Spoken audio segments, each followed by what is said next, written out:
Mix by AG recording studio.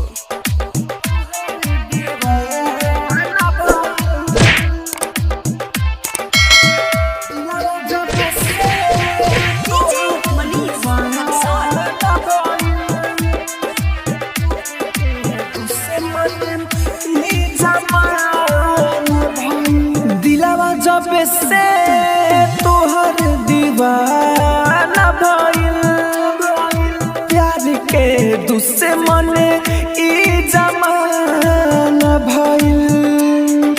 दिलावा जब से तोहर दीवाना भइल, प्यार के दुश्मन ई जमाना भइल। लागे हमके जियाते जिंदगी मारती हो, प्रीत के रीत ई पूरा ना भइल। दिलवा जब से तोहर दीवाना भइल, प्यार के दुश्मन ई जमाना भइल। Mix by AG recording studio.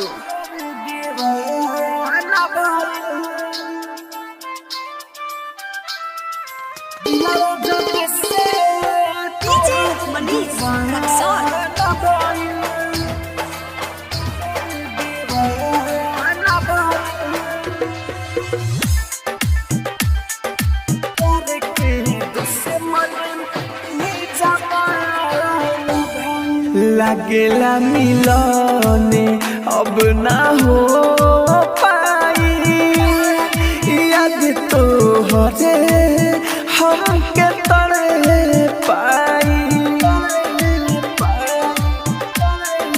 लागेला मिलने अब ना हो पाई, याद तो हरे हमके तड़े पाई।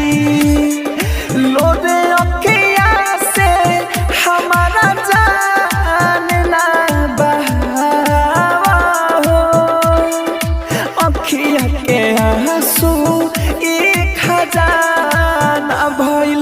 दिलवा जब से तोहर दीवाना भइल, प्यार के दुश्मन ई जमाना भइल।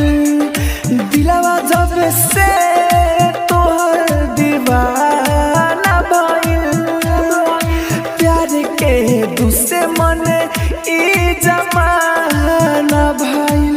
आप सुन रहे हैं एजी एंटरटेनमेंट की धमाकेदार प्रस्तुति।